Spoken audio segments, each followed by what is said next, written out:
የለው ከልቸር ነው። አንድን እምነት እሴት እንዴት ሪኢንተርፕሪት አድርጎ ማንነት ማድረግ ይቻላል ብቻ ሳይሆን ፋንዳሜንታል የሆነ እሴት ቤዝድ ሜቶዶሎጂ እሴትን ለውጥ ከማምጣት አንፃር ይሄ ፋይዳ አስደናቂ ነው። ስለ ጎል ሴቲንግ ጎል ሴት ስታደርግ በመጀመሪያ ያሉ 5 ነጥቦች አሉ። መጀመሪያ መተማመን፣ በራስ ላይ ተማመን፣ አቅም አለ ብለህ ወስን። ሁለተኛ እንደምታደርገው አትጠራጠር ያልኩኝ ባወራ ደግሞ somebody else ሶስቱ ግብን የመቅረጽ ሂደቶች ቢል እሺ 100 አይነት ሰብጀክት የሆነ ነገር ልናነሳ እንችላለን። ይሄኛው ግን በቃ ከልጅነት እስከ ህልፈት ድረስ የኖራችሁበት ጎል ሴቲንግ ሲቪላይዜሽን it's a civilization። ትልቁ ክፍተት the only thing ኮንሺየስ አይደለንም። ይሄን አናውቀው። ባለቤት ሆነህ እንዴት ታውቀዋል? እኔ የውጭ ሰው ስለሆንኩ ነው ያየው። outside I'm an outsider። ይሄ ማንነት በጣም ዞኑንም ለመቀየር ለክልልም ተሞክሮ ለመሆን ለሀገርም ከዚያ ደግሞ እንደጥቅል አፍሪካ ሶስተኛው የዓለም ሀገር የተባለ ዜጎች ብለን ስንል ሶስተኛው ማለት አንደኛ አለ ማለት ሶስተኛው ሰው አንደኛው ሰው ሁለተኛው ሰው ተብሎ መጨረሻ ሶስተኛው ሰው እንደማለት ነው። አንደኛው ዓለም አውሮፓ፣ አሜሪካ፣ ሁለተኛው ዓለም ኤዥያ፣ ህንድ፣ ሶስተኛው ዓለም አፍሪካ፣ ላቲን ያው ዝቃጩ እንደማለት ነው። ግን ለሺህ ዓመታት አሁን ፊል እንድናደርግ የሚጠበቀው ጎል ሴቲንግ ስልጠና ብዙ ወስደናል። ግን ይሄ ከራስ የሚመነጨው አረፋ እንደ ጎል ሴቲንግ ካሰባችሁት ምን ልስራ ሊያስጨንቃችሁ አይችልም። ተስፋ ልትቆርጡ የምትችሉበት ምንም መንገድ የለም ማለት ነው። ለምን ከዚህ ሄዶ ሀብታም ሆኖ ሲመጣ ታዩታላችሁ። ወንድማችሁ፣ ጓደኛችሁ፣ ጎረቤታችሁ ምን ሰርቶ አንድ አይነት ነበራችሁ እኮ ግን ራቅ ሲል ቤተሰቡ ይፈልገዋል።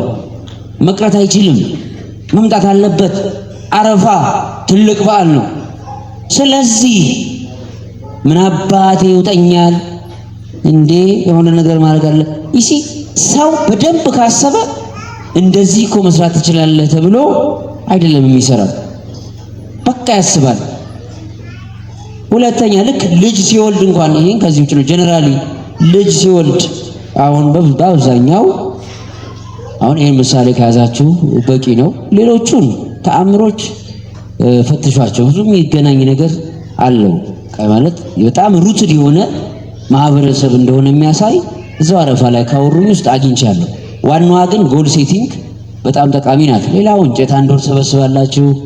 እዛ ኢብራሂምን ለማቃጠል 6 ወር ሙሉ እንጨት ተሰብስቧል። የዛሬ 4000 ዓመት እዛ ኢብራሂምን ለማቃጠል ነው። እዚህ በዓሉ ለማክበር ነው። አስደንግጦኝ 1 ወር ሙሉ እንጨት ተሰበስባል። አረፋ ኢብራሂም አለይሂ ሰላምን ለማቃጠል 6 ወር እንጨት ተሰብስቧል። እሺ ይሄም ብቻ አይደለም። ሀጀር እናት ልጇን አባትም እናትም የተፈተነበት በዓል ነው አረፋ። እናትም ሂድ ማለት አላህ ኢብራሂምን ሲፈትናቸው ይሄ በጣም ጠቃሚ ነው ለነገሩ። ኢብራሂምን ሲፈትናቸው ባቢሎን ቢያስተምሩ ባቢሎን ማለት ግሬት ሲቪላይዜሽን ቢያስተምሩ ለውጥ የለም፣ ተከታይ የለም፣ ብቻቸውን ቀር። ስለዚህ ይሄ ባዶህን ስትሆን ብቻህን ስትሆን ለውጥ አላመጣ ስትል በተለይ አመራሮች በጣም ይሄ ቆንጆ ምሳሌ ነው ማለት ብቻ ለውጥ። ኧረ እንደው ያአላህ ዱዓን እኮ ልጅ ብትሰጠኛል ደጋፊ እኮ አለይታም ዱዓ አደረጉ። የማያቋርጥ ዱዓን አደረጉ። ግን መፈተን ነበረባቸው። ለምን እኛ እዚህ ያለን ትውልዶች በጣም ሰነፎች ስለሆኑ ሁልጊዜ የማያባራ ምሳሌ ያስፈልገን። ትልቅ ምሳሌ ናቸው ኢብራሂም። የዛሬ 4000 ዓመት ነው የነበሩት። 4200 ዓመት በፊት 1000 ከዛ 1000 ከዛ 1000 ከዛ 1000 ስትደምሩት ማለት ነው 4000 ማለት ነው። 4000 የዛሬ 10 ዓመት እንኳን ታስታውስም ወይ ሚሪንዳ በብር 25 እንጠጣ እንኳን የሚለው ሩቅ ነው። 4000 ሩቅ ነው። በጣም ትልቅ ምሳሌ ናቸው። ከዛ ወንድ ልጅ አሉ አልሰጣቸው ምንም ግን አላሉ። ጠይቀውት አልሰጣቸው። ልክ እዚህ አስተዳዳሪዋን እንደው መኪና ፈልጌ ነበር እትቺ ምናምን ብሎ የጠየቀ ሰው አይ መኪናው ስራ ላይ ነው ብትለው ብሎ እንደሚያፈገፍገው አይነት አይደለም። ልጅ ጠየቁ አልሰጣቸውም፣ አላፈገፈጉም። ይሄ ነገር ካልተሟላልኝ ብሎ ባለመሟላቱ እንደሚሸሽ አይደለም። በቃ ኃላፊነቱ መስራት ነው። እዚህም አመራር ከሆነ ይሄ ነገር አልተሟላም፣ ነውር ነው፣ በጣም ነውር ነው። አልተሟላልኝም ማለት አያስፈልግም። አልተሟላላቸው ልጅ አልተሰጣቸው ቻሉ። ታንክ ዩ ቬሪ ማች። አልተሟላልኝም አላሉ። ክፍት ነው። አልተሟላልኝም አላሉ። ቻሉት። ከዛስ አይ ይሄን ጥያቄ በቃ መመለስ አልፈለገም አላህ የራሱ ምክንያት ይኖራል ብሎ ተስፋ ቆርጠው እንዲሁ መኖር ጀመሩ። አረጁ። ከዚያስ እሳቸው በጠየቁበት መልኩ ሳይሆን እሱ በፈለገው መልኩ ዋናው ዓላማው የነቢያት አባት ያለበት እስከ አሁን ድረስ ኢብራሂም እንድንል ያደረገብን ሚስጢር ትጋታቸው ውስጥ ጽናታቸው ውስጥ የማይበርድ ጀግንነታቸው ውስጥ ያለ ሀቅ ስላለ ተስፋ ቆርጠው ግን ትግላቸው ነው የቀጠለው። እሱ በፈለገ ጊዜ በስተርጅና ማለት አላህ ሁሉ ሚራክል አለው ማለት ነው። እሺ በስተርጅና አንዲት ሴት መውለድ ከምትችልበት እድሜ ውጪ አላህም ያስደስት ይፈልጋልና እነሆ ዜና እነሆ በረከት አንተ ላይ መጣ።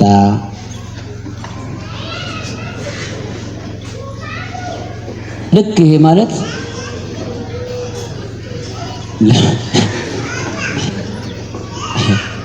ለምሳሌ ቡራን አዲስ እዚህ የመጣው እዚህ አዳራሽ ውስጥ ላለ ሰው በሙሉ 50 ሺህ ብር ሊሰጥ ነው ቢባል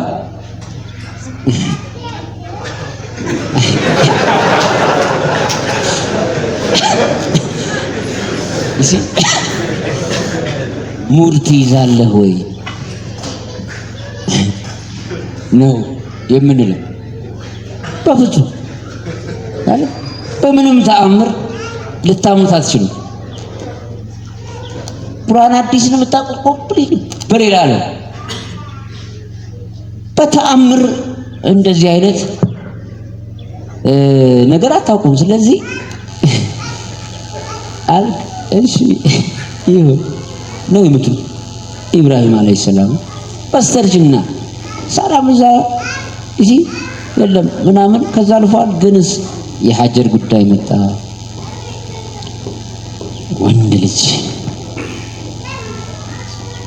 ኢስማኤል ግን ተስፋ ከቆረጡባት የለም እርጅናዋም ካየለች ሳራ የመጀመሪያ ሚስት አይደለም ፕሮፌሰር ሰርፕራይዝ ከዛ ኢስማኤል ከዚያስ ጮቤ የሚረግጡበት ሄዳችሁ ለፍታችሁ ደክማችሁ ምንም ነገር ሳይሳካላችሁ ከዛ እርግጠኛ ሆናችሁ በሁሉም መንገድ በሁሉም መስክ ምንም ተስፋ የለም ብላችሁ በቃ ተስፋ ቆርጣችሁ ራሳችሁን ያሻሻችሁ ወደ ቤታችሁ ወይም በቃ ወደ ሆነ ተስፋ መቁረጥ እየሄዳችሁ ባለበት ሰዓት አንድ ስልክ ጮኸ።